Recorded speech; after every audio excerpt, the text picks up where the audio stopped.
बहराइच उत्तर प्रदेश का एक हरा भरा जिला जो सरयू नदी के तट पर बसा हुआ है।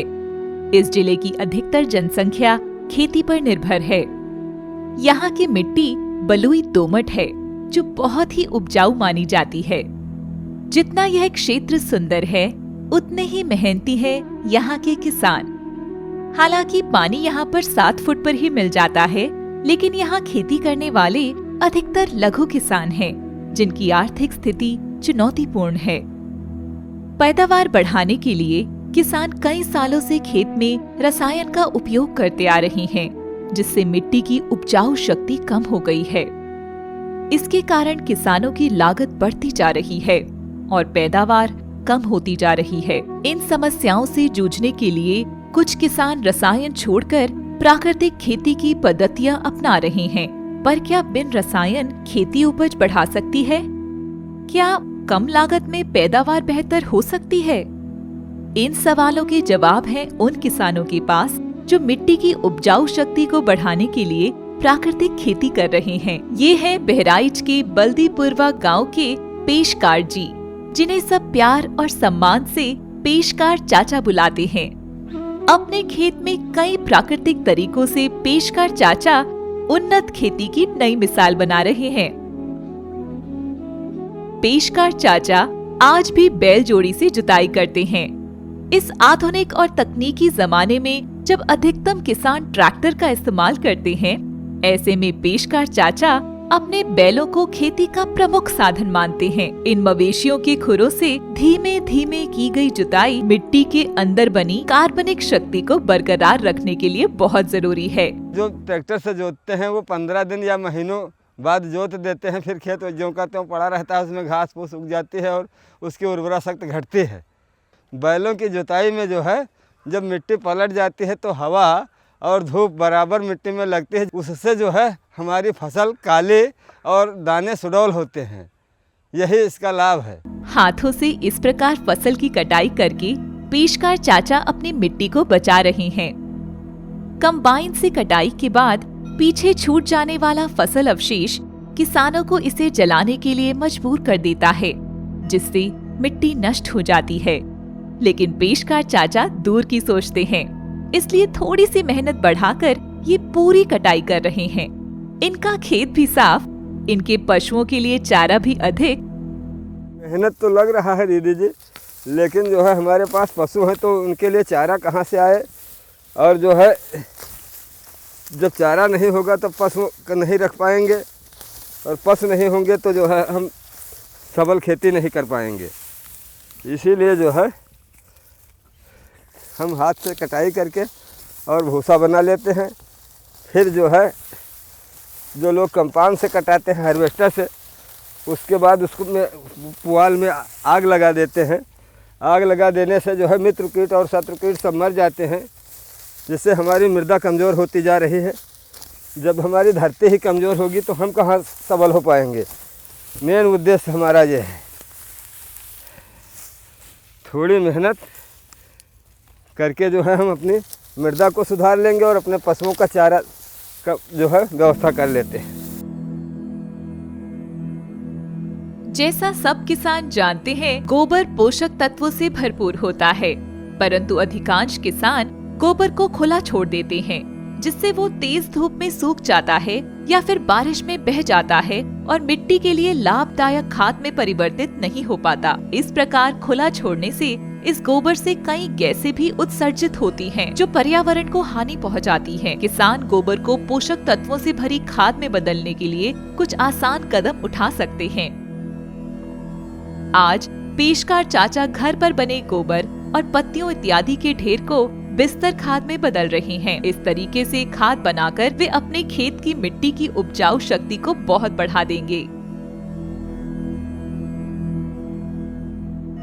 मृदा के स्वास्थ्य को बढ़ाने के लिए पेशकार चाचा का परिवार मल्चिंग भी करता है, यानी मिट्टी में पुआल, घास इत्यादि मिलाकर ढक देना। इससे फसल को कई प्रकार के फायदे होते हैं, क्योंकि ये पदार्थ मिट्टी की नमी के साथ साथ उसकी कार्बनिक शक्ति भी बढ़ा देते हैं और ऐसी जीवांश मिट्टी में खरपतवार भी कम हो जाते हैं। इसमें हल्दी बोई गई है, तो हल्दी के ऊपर ये पैरा पुआल का मल्चिंग किया जा रहा है। ताकि जो है इसकी मिट्टी सख्त न हो जाए पानी बरसात में। और जो है पैरा पुआल सरेगा तो मिट्टी की उर्वरा शक्ति भी बढ़ जाएगी, फिर घास फूस नहीं जम पाएगी, जिससे जो है हल्दी की ग्रोथ ज़्यादा होगी और हमारी मिट्टी भी मजबूत हो जाएगी। पेशकार चाचा ने अपनी मिट्टी की उपजाऊ शक्ति पेड़ लगाकर तो बढ़ाई ही है, साथ ही इन्होंने रसायन का उपयोग भी बंद कर दिया है। अगर आप रासायनिक खाद का प्रयोग कर रहे हो तो मेरा सुझाव होगा कि रासायनिक खादों को न डाल करके या कम करके उसके साथ में जैविक खादों का प्रयोग किया जाए। और 2-3 साल तक लगातार अगर आप जो है ये जैविक खादों का प्रयोग करते रहे तो रासायनिक खादों को बंद भी किया जा सकता है। इस 10 बीघा खेत में पेशकार चाचा ने 2 सालों से न कोई रसायन डाला है, न बाजार की कोई कीटनाशक दवाई। इनके बजाय इन्होंने जीवामृत जैसे जैविक उर्वरक अपने घर में ही बनाकर खेत में डाले हैं और जरूरत पड़ने पर जैविक चटनी फसल पर छिड़की है। रसायनों पर इनकी लागत 25,000 तक पड़ती थी, जो अब ना के बराबर हो गई है। और इन रासायनिक उर्वरकों, कीटनाशक दवाइयों से मिट्टी और स्वास्थ्य को जो नुकसान होते थे वो भी अब नहीं होते। आज पेशकार चाचा अपने खेत में ढैंचा के बीज बो रहे हैं। अगर ढैंचा को इस तरह खेत में ही छोड़ दिया जाए तो यह मिट्टी में हरी खाद की तरह बहुत लाभदायक होता है। बेजान मिट्टी को जानदार बनाने में थोड़ी सी केवल भूमिका निभानी है कि सनई ढैंचा बोया जाए और फसल चक्र उसमें जरूर अपनाया जाए। बार बार एक ही फसल अगर बोई गई तो ऊपर की मिट्टी को हम शोषण करते रहे और निचला हिस्सा हमारा कमाई का जो है वो अवशेष पड़ा रह जाएगा, तो एक ही परत का हम लाभ ले पाएंगे। अगर हम इस प्रकार से करने से जो है हमारी बेजान मिट्टी जानदार हो जाएगी। ढैंचा का ही नंबर आता है जो कई जो है पोषक तत्वों का खजाना है।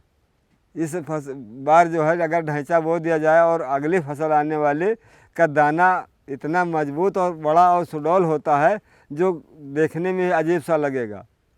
ये हमारा किया हुआ अपना अनुभव है। पेशकार चाचा की पत्नी शिवप्रिया देवी प्राकृतिक खेती के लिए बायो इनपुट यानी जैविक उत्पाद बनाने में उनका हाथ बटाती हैं। मटका खाद, कंडा टॉनिक, जैविक चटनी, जीवामृत जैसी जैविक उत्पाद घर पर ही बनाकर वे अपनी फसल और मिट्टी के स्वास्थ्य को बढ़ाने के लिए पूरा योगदान दे रही हैं। पेशकार चाचा अपने खेत में इन्हीं जैविक उत्पादों का इस्तेमाल करते हैं। पेड़ों को पेशकार चाचा उन्नत खेती का आधार मानते हैं। उन्होंने अपनी जमीन के अलग अलग भागों पर मेड़ पर पेड़ लगाए हुए हैं। खेत के किनारों पर लगे इन पेड़ों ने पूरे क्षेत्र की मिट्टी और जैव विविधता को पुनर्जीवित किया है, जिनके लाभ इनकी फसल को मिल रहे हैं। हमने सेमल का पेड़ लगाया है, 2-3 साल पुराना है। ये सागवन का लगाया है और ये अमरख है। खेत में जो है मेड़ पर पेड़ लगाने से खेत की उर्वरा शक्ति बढ़ जाती है और हमारी आमदनी भी और होती रहती है। खेत में जो का त्यों फसल होती रहती है और पेड़ ज़्यादा चलते हैं, क्योंकि खेत में खाद पानी डालेंगे तो वो भी विकास करते रहते हैं। पेशकार चाचा के घर में पोषण वाटिका भी है, जिससे पूरे परिवार को संतुलित आहार मिलता है। आज अरहर की दाल, चावल, चुकंदर, प्याज, रोटी और कुंदरू आलू की सब्जी बनी है, जो इन्होंने यहीं उगाए हैं। ये है प्राकृतिक खेती से मिले आनंद और स्वास्थ्य की बेहतरीन मिसाल। समृद्ध मिट्टी से आज इनका परिवार भी स्वस्थ और समृद्ध बन रहा है।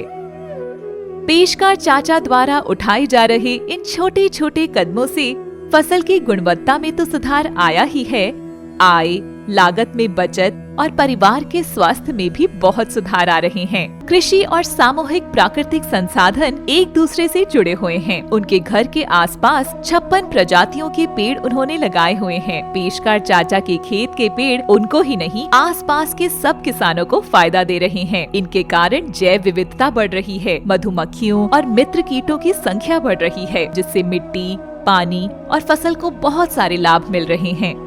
अपना पानी, अपनी खाद, अपना बीज तो हमेशा किसान को इस्तेमाल ही करना चाहिए। अपने पैरों पर आत्मनिर्भर होना चाहिए।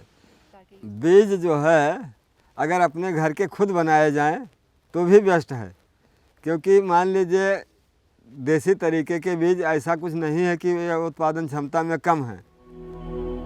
जब किसान खेतों के साथ साथ गांव के सार्वजनिक क्षेत्रों में भी हरियाली बढ़ाने का प्रयास करेंगे और चरागाहों, जंगलों और तालाबों को सामूहिक भावना से मिलकर संभालेंगे, तब इस प्राकृतिक शक्ति से सब किसानों को कई लाभ मिलेंगे।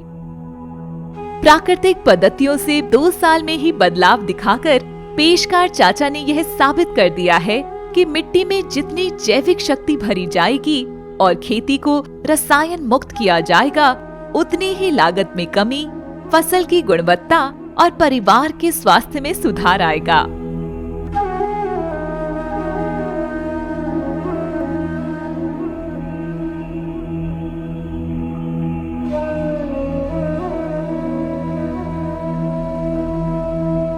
उन्नत खेती, उन्नत किसान,